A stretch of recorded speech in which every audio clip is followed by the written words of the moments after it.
Thanks so much for joining us today, Dr. Barsuglia.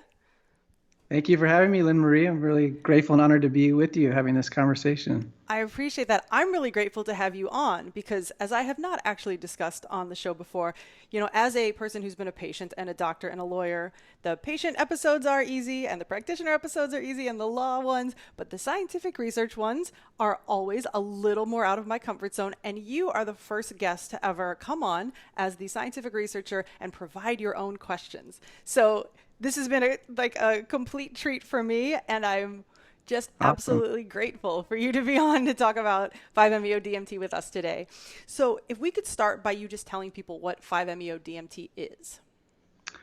Yeah, for sure. 5-MeO-DMT it's a tryptamine. It's a serotonin family molecule. Another name people use in the literature is it's an endoalkylamine, which essentially means it just works on the serotonin system. It's a naturally occurring substance, so it's organic. It's found widely in nature. It's a cousin of the more popular NN-DMT that people often know more about, which is also works on serotonin. It's more powerful by weight than NN-DMT, I would say. So by weight, it's like 4 to 5 times more potent. So it's important if people are working with this to weigh their medicine and know what they're working with. What's really beautiful about 5-MeO-DMT is we make it in our bodies, actually. So it's found within us, which is kind of rare amongst other psychedelics. Like we don't make MDMA or ketamine or LSD in our bodies, but we make 5-MeO-DMT. We also make NN-DMT in our bodies, and historically in the research, it's been found in blood, in urine, and in the cerebral spinal fluid. And because it's endogenous in the body, anyone who's used this medicine, it's quite remarkable that after they use it, they feel within 30 minutes back to their baseline, pretty clear, cogent. They could drive, fly a plane if they needed to, whereas you can't really say that for some of the other psychedelics. So 5-MeO-DMT it's found really widely in nature. It's found in toads and in plants. Most widely known, it's found in the venom of the Ancilius alvarius toad, which is also called the Sonoran Desert toad, the Colorado River toad, Bufo alvarius, and this name of the toad it means Ancilius means from a ditch or from a trench, and this is where the toads live. They live in these trenches of water, and the alvarius means from the womb or from the belly, and the toads live underground for most of the year, and then they come out to breed in the rainy season, in the monsoons, and they live mainly in the Sonoran Desert in north central Mexico, and they come out to mate in the water at night, and they lay an insane amount of eggs. Like one toad can make like 8,000 eggs or something. So they're quite resilient, and these toads they live for 4 or 5 years. And historically, before this toad frenzy, since this has become more popular, they were sort of a nuisance for a lot of the residents in Arizona in the desert because they would kill dogs. Like dogs would come out and try to eat these things, and they would chew on the neck and hit a venom sac in the neck of the toad, and they would die or go into some shock or seizure. And they often get run over in the rainy season. They come out and they cover the roads. So it's been an issue that way.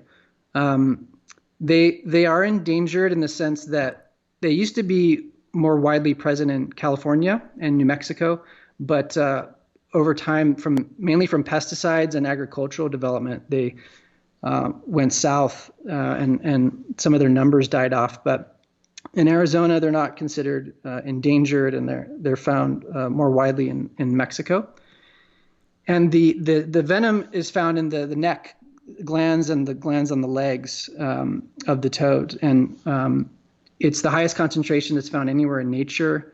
So 5-MeO-DMT is the most prevalent compound in this toad venom, but there's also a whole host of other serotonin family compounds like bufotenine and the N-methylserotonin. There's other compounds in the skin that are called a cool word, bufadinolides, and some of these they all have different medicinal properties. So the medicines found in the toads, it's been used for thousands of years in South America in the form of yopo as a snuff. So the yopo comes from this plant. This plant's called Anadenthera peregrina. It's like this tall tree, and it has these little pods, and you can crush up the seeds and snort the dried powder from the seeds. And the seeds have both bufotenine and 5-MeO-DMT in the seeds. And this is probably one of the most kind of old school historic psychedelics that has been found in archaeology. Like some of these seeds and pipes that they used to blow the powder in people's nose were found from like 2000 BC or something. Wow. And this is in like Peru, Venezuela. It's also found in a few trees. So like the Varroa tree is also been used as an Amazonian tree that's related to the nutmeg family. And the medicine, 5-MeO-DMT, is in the resin that's inside the bark. So you can scrape the bark, boil it, let it dry out, and then they grind it. And there's a couple groups in Brazil and Colombia that have used this also, likely for thousands of years. And what's interesting, there's two groups. One is the Takano people. The other one is the Yanomami people. And they both call this medicine, the 5-MeO-DMT, they call it the semen from the sun god. Like it's this. Wow. It's this really potent transmission, energetic transmission from the gods. So you see it used there. It's found in different grass species like Phalaris grass. And it can be made synthetically too. From what I've heard, pretty simply through a simple conversion from things like tryptophan or melatonin, they can make it. And 5-MeO-DMT is it's not orally active, but it can be snorted, smoked, injected intramuscularly, intravenous, and it's clearly one of the most powerful psychedelics that exists. It's sort of in its own class. Like Alexander Shulgin, he was a famous sort of psychedelic chemist that worked with this, and he gave this 5-MeO-DMT a +4 rating on his scale of intensity. And this rating was reserved for compounds that basically induce a religious experience or a transcendental kind of Buddhic level experience. So it's very potent. It comes on very strong. It's a fast acting, and most people are kind of back to their baseline within 30, 40 minutes. Yeah. Can you talk a little bit about the pharmacology of how it works? Yeah, for sure. So it primarily works as a serotonin agonist, and it works slightly differently than other mainstream psychedelics that people know about, like LSD or psilocybin. So it works at the 1A serotonin receptor. A lot of psychedelics work more heavily on the 2A receptor. It also works at the serotonin 7 receptor. And the 1A receptor has to do more with, it's connected to these secondary effects like neurotropic factors, releasing bonding hormones like oxytocin, prolactin. And the 7 receptor is kind of new in terms of its discovery, but there's a biologist, Thomas Ray, who's talked about what are the psychedelic effects of this serotonin 7 receptor. And he says this receptor likely has a deepening of consciousness. So this activation of this receptor takes people into a depth of consciousness that is way beyond waking consciousness. Whereas the 2A receptor, again, which is more common to like LSD or psilocybin, he says has more to do with kind of the breadth of consciousness versus the depth of consciousness. So it's working on the serotonin system. It also works on the sigma receptor, which the sigma receptor is associated with, has anti-inflammatory effects, and also these kind of magical neuroregenerative effects in terms of protecting the brain, stimulating new brain cell growth. And when something activates this receptor, it can also produce neurotropic factors that tend to also regenerate the brain. So there's been some studies with 5-MeO-DMT in mice and cell lines that show that 5-MeO-DMT regenerates the hippocampus neurons in mice, which the hippocampus is a memory center in the brain. And some kind of basic science studies on cell lines that showed that 5-MeO-DMT does in fact stimulate brain cell growth, has antidepressant properties, might boost the immune system. So there's been some research that way. There needs to be more research to really fully understand it. And it also has been investigated in observational ways in EEG studies. There was a good friend of mine who, sadly, he recently passed last year, Dr. Juan Acosta. He did observational research with people that were inhaling 5-MeO-DMT just kind of in the field and in South America, and he hooked them up and looked at what were some of the electrical changes in the brain. And it appears that 5-MeO-DMT increased theta and gamma frequencies in the brain. And so gamma is, he made the link that gamma is associated with like some of the meditative states that Tibetan monks go into, where they get this kind of unitive consciousness experience of insights. And that research also showed that there was a lot of coherence that happened in the brain in terms of linking up and causing synchronicity or synchrony rather across brain networks. So it was kind of hyperconnecting the brain. Wow. In a way. I love that there are these objective findings with these different medicines. So many of these, the new like functional MRIs and MRIs and the EEGs that can show that what a lot of people sense is happening is truly happening. And there's a scientific and a recordable basis for these. Could you tell us a little bit about the more subjective or behavioral effects of the medicine? Yeah, indeed. So again, it's very, very potent, very short acting. This is a medicine that you would never want to use on your own for the first time, if ever, because you lose your sense of ego awareness, of subjective awareness of time and space in your body. And so it's something that I think really is reserved for heavily guided or supported experiences. So the main way people have been using this is vaporizing it, smoking it. And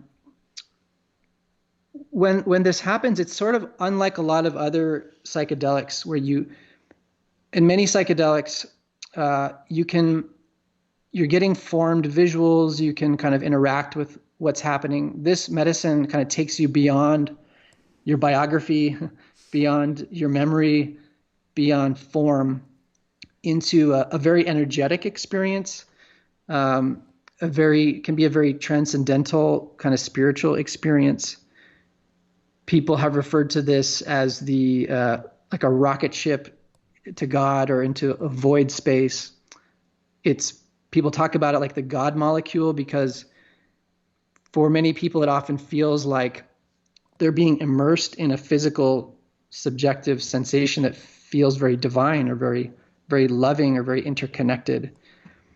That's on one side of things. On the other side, people have also experienced profound terror and fear on this medicine and felt like some people have said they felt like they were in hell, actually, or there was very torturous. And so there's a lot of varying subjective experiences.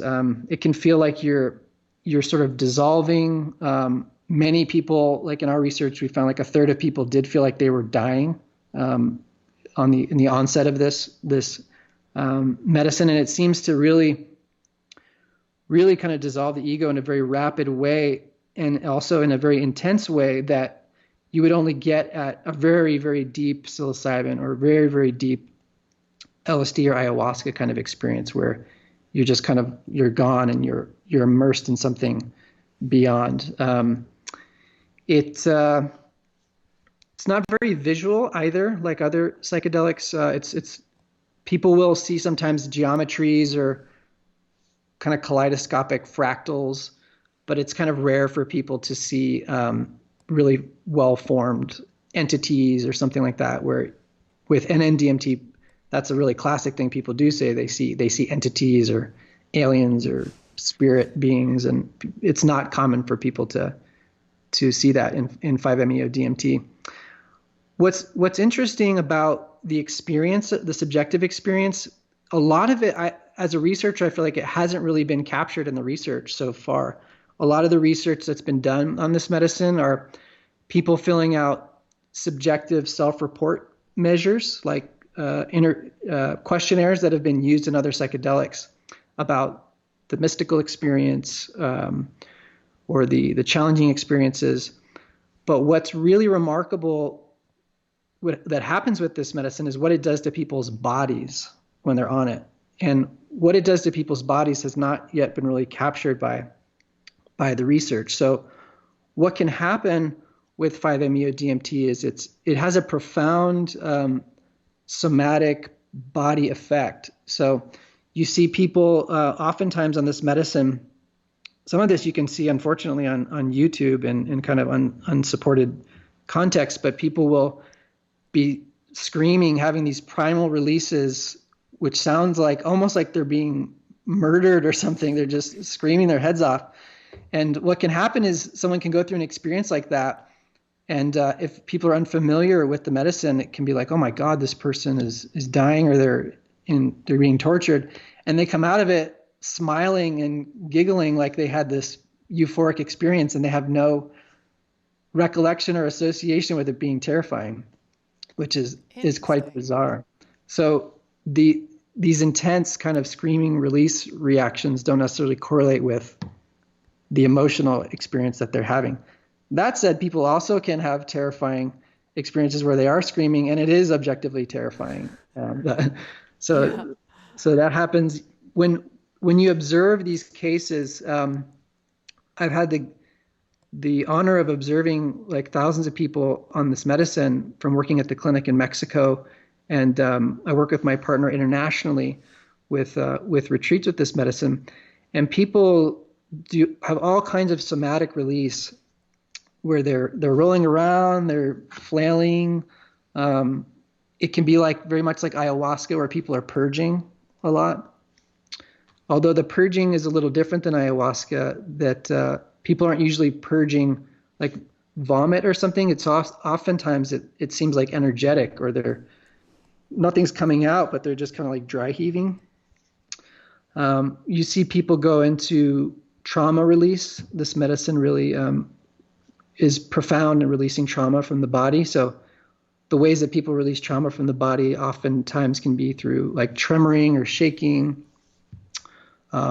moving. So where there's this kind of like organic intelligence process that takes over with healing, where people are releasing, and they may not even know what they're releasing, but the body's just going through this. There's been a lot of kind of actually like sexual awakenings that people have had from this medicine, where it often happens, it's more common in women, where they'll have sort of these kind of energetic, orgasmic like waves that are going through the body. We've had experiences in the clinic and internationally where they feel so liberated, they rip their clothes off and they just feel free, and they don't care, and there's no ego, and they feel really free, and then they sort of come to and they're like, where'd my clothes go? Oh, I like it. Yeah. Did I interrupt you? Do you have something else? I was good, because I was just going to ask, because you were talking about the forms that, you said most of the research has been done through, patient reports afterward. You were involved in a number of those studies. Can you talk a little bit about what those studies found, what those patients were reporting? Yeah, so I worked in a clinic called Crossroads Treatment Center that was in Baja, Mexico, and we saw hundreds of patients that came in for addiction, as well as people that were wanting to do growth work with themselves. Um, in the addiction program, both programs, we used ibogaine as well as 5-MeO DMT in a structured program. And we started collecting observational research through questionnaires and coding behaviors. And I worked on a couple studies. The first one that was published was on the mystical experience that's occasioned by 5-MeO DMT. And we looked at this mystical phenomena. The mystical experience is something that's been studied a lot in psychedelic research, but hadn't really been looked at to that point in 5-MeO DMT. And there's a structured classical questionnaire called the States of Consciousness questionnaire. This is used a lot by Roland Griffiths and the Johns Hopkins psilocybin research. And they later boiled this questionnaire down to the mystical experience questionnaire. So we gave this to people after they came out of their 5-MeO experience. And we gave this to addiction patients and then clients that were coming through that were just wanting to do these medicines for their own growth. And what we found, the people that went through this program, they received the 5-MeO DMT in the form of the toad venom, where they vaporized it and they used 50 milligrams, which of the toad venom, it's kind of like a moderate level dose of 5-MeO DMT. And we looked at how strong and consistent were people having a mystical experience, and then I compared that to the reports from this scale from psilocybin research. So I wanted to see, okay, on this kind of new substance, on this widely used scale, how does it compare to the established kind of experiences that have been explored in psilocybin? So the mystical experience questionnaire looks at these constructs that are descriptive not only of psychedelic experiences, but also of religious experiences when people have sort of a spiritual awakening. And what constitutes this experience is these four domains. So the first one is a unitive experience that you feel like you merged or became one with all that is, with some kind of God consciousness, or that it was some kind of sacred experience. The second one is that it's beyond language. It's so powerful that you can't put it into words. The third construct is that you go outside of time and space, that these dimensions of time and space no longer exist. And then the last construct measured by this is that you have a peak mood experience, so like bliss or joy or some kind of euphoric ecstasy. So what we found was that in this sample of individuals, that 75% of people had all those four experiences that I described of the mystical experience. So 3/4 of the sample had this from just one dose of this medicine. So it really speaks to the capacity of this medicine to take people into a deep sacred experience just from one inhalation. And this is something that this is not like a 6-hour experience. This is like it takes you there in 15 minutes. And then when we looked at how this stacked up to the psilocybin research, so the research that had been done on psilocybin is really incredible because they looked at this kind of stair-step dosing. Like, so they gave people this questionnaire and looked at the intensity when they take increasing amounts of psilocybin. And what we found was that the intensity of the mystical experience from 5-MeO DMT was on par with the highest dosage of psilocybin that had ever been used. Wow. So this in the psilocybin research, they're using synthetic psilocybin. So this dosage is 30 milligrams of psilocybin per, I forget, like 70 milligrams of body weight. But it's essential to like doing a heroic dose of mushrooms, like 5 or 6 grams of mushrooms. So what we found was that this takes you to that place equally as effective in a shorter time frame. And this is important. The mystical experience has been studied widely, and why this is important, I feel personally, or it's on 2 levels. One is because it's for studying consciousness, that we have a substance that can take us to these mystical spiritual states. So what does this mean for our understanding of studying these states? And then secondly, all the clinical research on psychedelics that shows that it is helpful for mood, addiction, PTSD, a lot of these things, they found that the construct that is causing the change is the mystical experience. So we ask, what is it about these psychedelics that are healing people? A big part of it is likely this sacred encounter that people are having. So, so that was one study, and then I presented this. This was published. This paper was published in Frontiers in Psychology in 2018, and then I also presented some poster data on this, just looking at like at an item level, what were people experiencing. And this was done with a really cool team of people like Alan Davis and Raphael Lancelot, and we worked on this together. And we found that when people used 5-MeO-DMT, the highest frequency endorsement, the thing that people experienced the most, was a sense of awe or amazement or awesomeness from this experience. And also that they experienced something that was sacred or even holy. So this was 80%, I think, of people that had this experience said it was profoundly sacred or holy, which I think may be better odds than going to church or meditating. And I say that as someone who has gone to church and meditated. Oh, I love that. And they all, 3/4 of people said that they experienced a sense of overflowing energy and infinite love. And you hear that frequently when people come out of this medicine. If they kind of break through, they will say like love is all exists, or some of these things that sound kind of cliche, but they have a real felt sense of this. But then also we found that, I mentioned this earlier, that about 30% of people said they felt like they were dying or had an ego death. So we looked at that as well. And then I published a paper from a veteran that we saw that came through our clinic. It was a case report. And I made the case that 5-MeO-DMT could be helpful for treating alcohol abuse.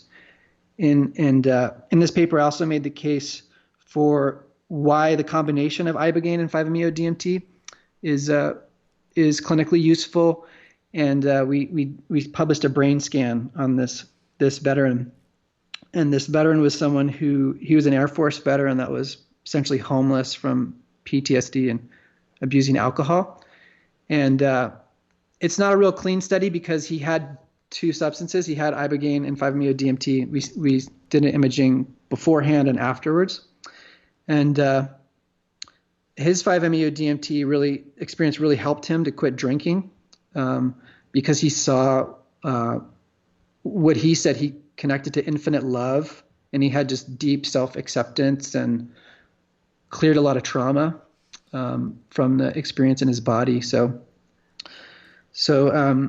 that paper is interesting because there hadn't been any brain scans published on ibogaine or 5-MeO-DMT, and unfortunately we can't say which molecule caused what, but on his brain afterwards, which I think is more attributable to actually the ibogaine, he had increased blood flow in some of these really deep brain structures like the cerebellum and the limbic system and these emotional centers that are often associated with the emotional brain or addictive patterns, drug cravings, things like this. So there's like a super long book chapter that I published that goes into kind of how some of these substances can heal the brain by getting at some of the kind of the roots of the brain, or the deeper subconscious, more primitive parts of the brain where people store deeply held trauma and where I think a lot of addictive patterns and loops hang out in the brain. Yeah.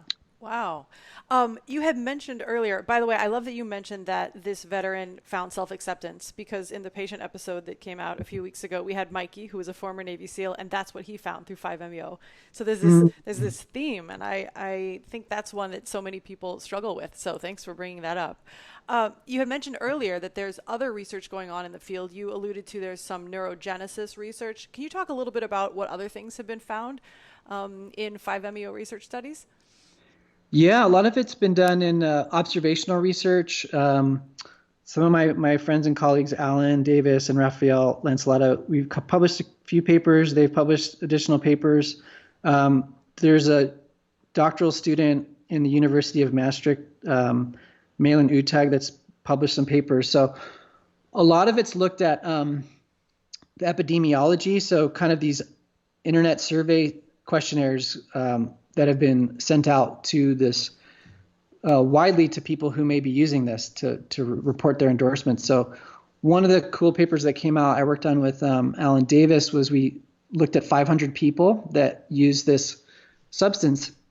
And it's interesting because 5-MeO-DMT, it's a Schedule 1 drug scheduled by the government, but it was only scheduled in like 2009.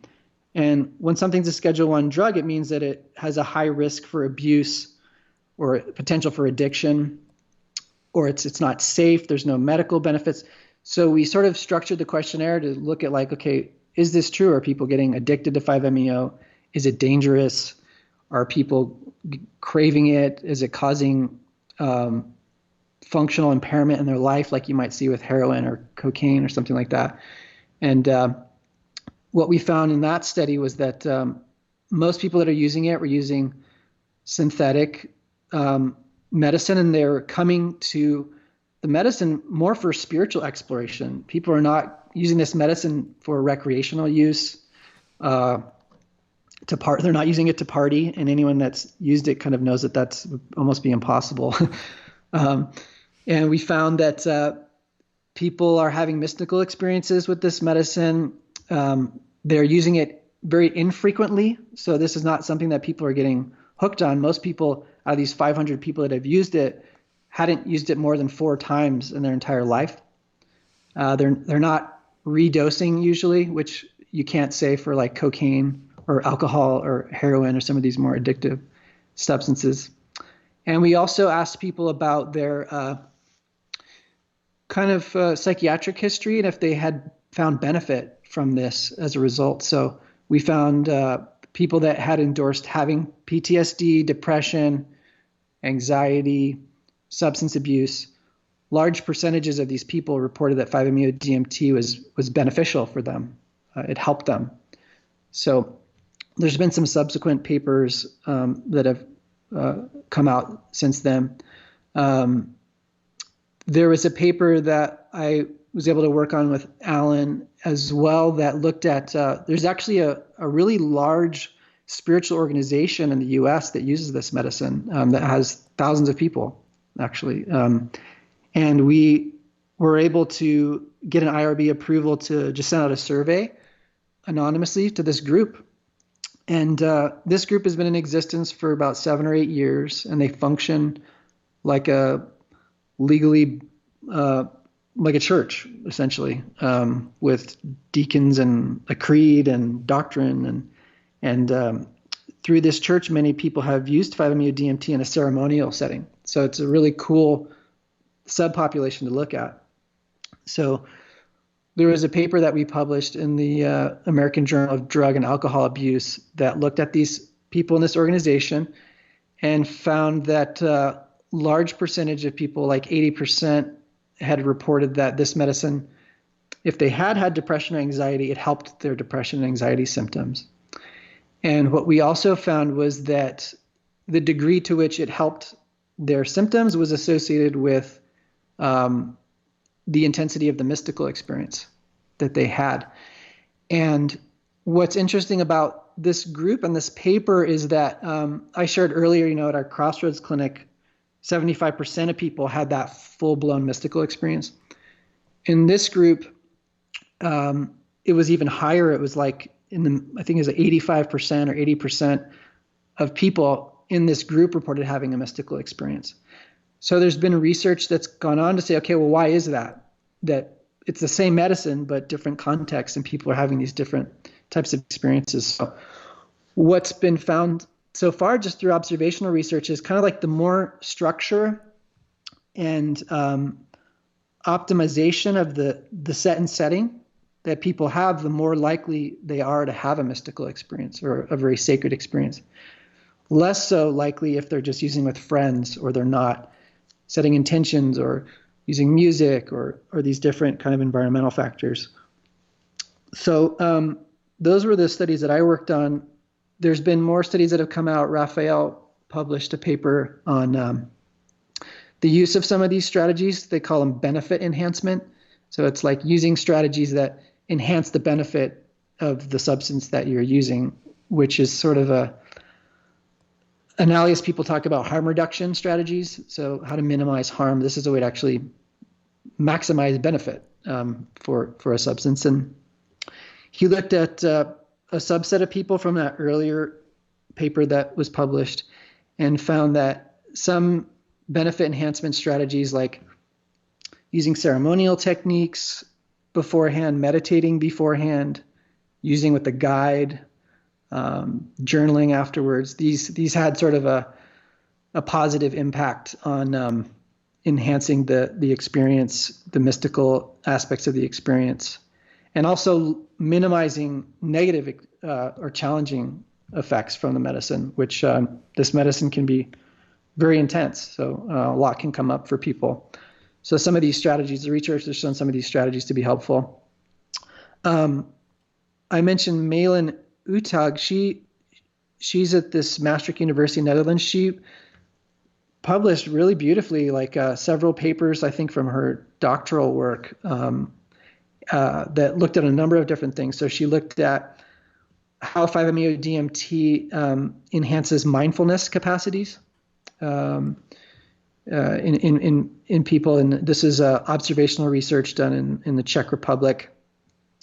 She also looked at what was in the toad venom, so they did a little kind of bioassay with that, and they found that one dosage of the toad medicine really had a durable effect in improving people's life satisfaction, deepening these mindfulness types of abilities, like practicing like non-judgmental stance or self-awareness. They also found a durable reduction in depression and anxiety. So that was a big deal to show that like one dose of this medicine can do that. She looked at the effect of 5-MeO-DMT on some like salivary cortisol levels and found some reductions in these interleukin things that are correlated with kind of fight or flight responses and could have some applicability to trauma. There's they did another sort of sub-analysis at looking at the difference between people that are vaporizing 5-MeO-DMT versus people that are injecting this intramuscularly, like you see in other contexts, like in ketamine therapy. People use ketamine intramuscularly. And it's really interesting. She looked at reactivations too, which can happen with this medicine. So she found from this kind of small observational study that intramuscular administration might have more effects in the body, deeper somatic release, and have less reactivations, and also less of that fear that can come on. Because when you vaporize something, when you vaporize this medicine, it hits you right away, and that can cause a lot of the fear, the panic that people feel from this medicine. So there's some suggestion that an intramuscular delivery would create a more smooth onset for people in working with this. So there's groups that may be looking at this as a way to develop it as a FDA approved treatment with that route of administration. Wow. Intramuscular. Oh, very cool.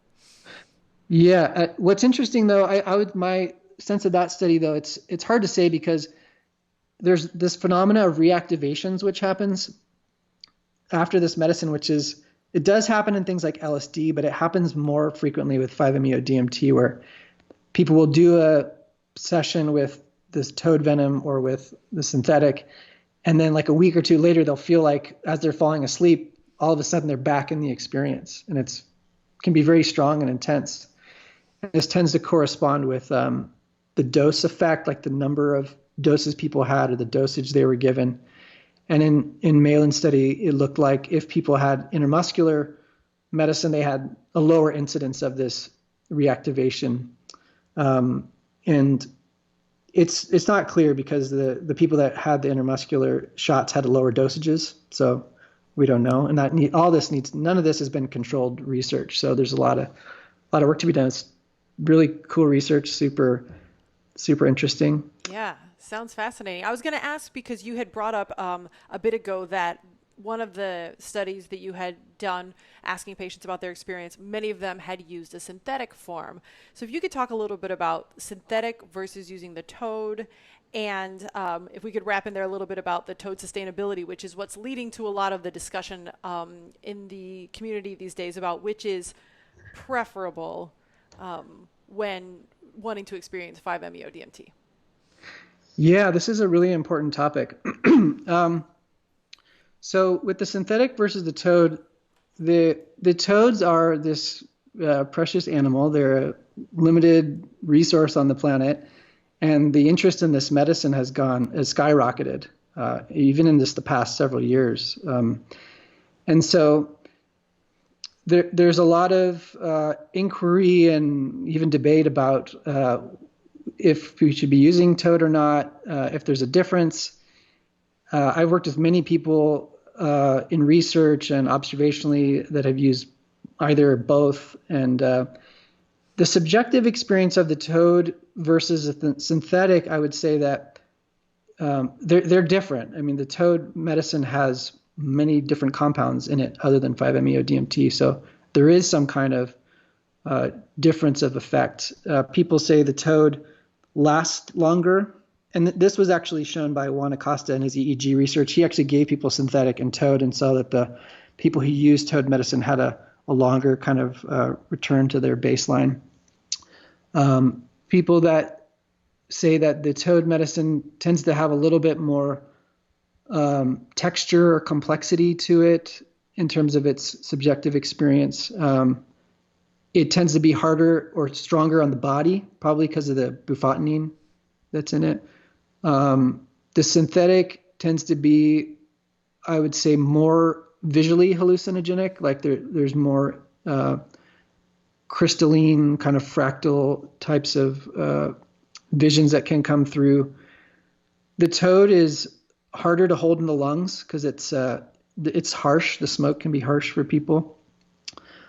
From my experience, what I've seen is that the toad tends to be more medicinal when people are using this medicine for like some kind of medical issue, whether that's pain or inflammation.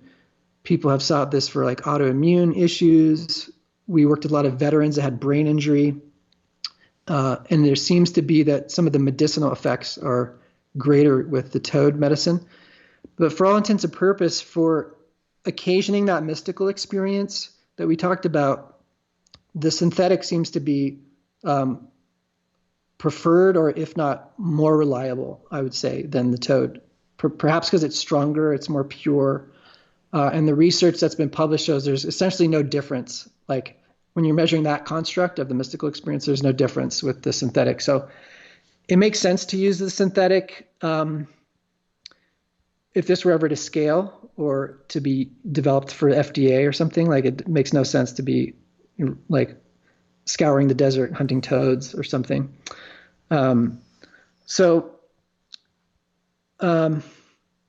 Yeah, I would say it's really interesting to look at, and people talk about this entourage effect. Is there an entourage effect?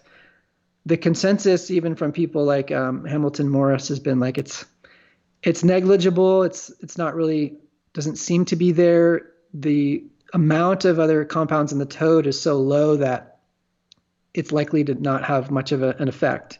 But what I've seen and heard from people that have used this extensively is that there is an entourage effect. We know from cannabis, even like small amounts of other cannabinoids have some kind of synergistic effect, and there needs to be more research done. But some of those other compounds in the toad venom, like bufotenine, there's studies on bufotenine that it cures rabies in rats, that there's an antiviral effect, that these other serotonin compounds like N-methylserotonin, there's a study that shows that it reduces menopausal symptoms in women.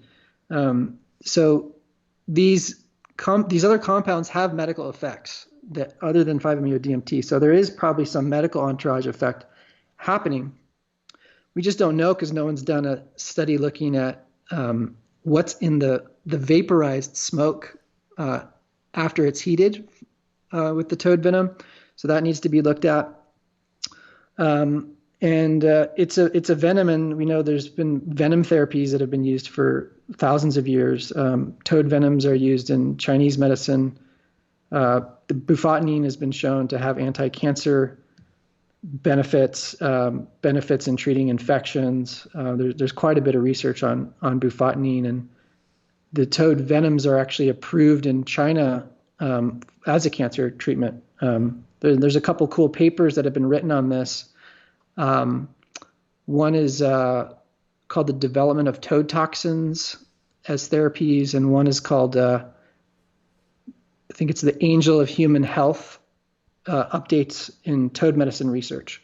So I would invite listeners to situate this in the context of how toad venoms have been used for thousands of years, and look at some of the medical benefits of these. Looking at that and the sustainability of the toad. So these toads are really sort of delicate in the sense that they're not really meant to be taken outside of their context or moved around. Like if you move a toad more than a few hundred meters, like it can die or it can get disoriented from its context. There's a lot of people going out to milk toads because they saw it on Vice or whatever, and this is a problem. It's also illegal to do this without like a fishing license. And I work with a nonprofit called Terra Incognita, and we hired a conservationist to go out into the desert and do an assessment of the toads and see kind of what's going on. And the human handling of toads can spread a fungus that's called chytrid fungus. In particular, if people they'll pick up a toad, milk a toad, maybe with gloves on, and then handle another toad. So they may be spreading fungus between toads. So we created kind of like a harm reduction guide or like a best practices guide for if people are going to be doing this, which we don't endorse, that if they're going to do this, you, for example, only milk one gland of the toad because this is its defense mechanism, that you change gloves between handling the toads. That with these toads, it takes a month or more to replenish the venom. So it's an issue. Like in using this medicine, you're taking something from nature, you're extracting something from nature. But I think it needs to be set in the broader conversation of like ecology of preservation, and should all toad use be banned, or spoken against? A lot of the mainstream psychedelic community has said, like, don't touch the toads, leave the toads alone. If you use the toads, you're, not a good person or you're harming nature. And I think it's a little reductionistic. I think we can have a symbiotic relationship with nature that's balanced and holds the sacredness of it. And it's an opportunity to kind of regulate ourselves and understand our balance with nature. And really, if concretely, if people are eating like hamburgers or fish or chicken, they're doing more violence to an animal than milking a toad. But ultimately, if people are going out and harvesting these toads, they're not gonna be any left for future generations. And really what needs to be done is a more thorough analysis of what's in the medicine, and then to see if that can be reproduced, I think, synthetically. But I also think people don't need to be demonized that are using this medicine. There's a lot of tribes in this land now that have started to use the medicine. Some beautiful groups like I've been connected with the Tohono O'odham, which are this indigenous group in Arizona. There's the Seri tribes, the Yaqui tribes. They've had cosmological views of toads as like the bringer of the rain, the bringers of the water, and they've started to use this medicine. So it's there's a lot of factors to kind of consider in that discussion. Well, I truly appreciate that. I love getting that a look at the issue from all sides as you presented. And I'm going to put links to all of those things you mentioned, the venom medicine, the organization you work for. And we're also having a herpetologist on the show who's going to talk just for an entire episode about the toad and ways to protect it. So, Dr. Barsuglia, this has been so much information. I am so grateful for you coming on. Where can people find more about your work? So I have a personal website that's just myname.com. So it's josephbarsuglia.com. And I put all the research that I've been involved with up there that can be downloaded, and some links to talks I've done and presentations. It's all free and people can access it there. Oh, I appreciate that very much. Well, thank you again for your wisdom, for all the work that you've done with this medicine. And for everybody else out there, until next time.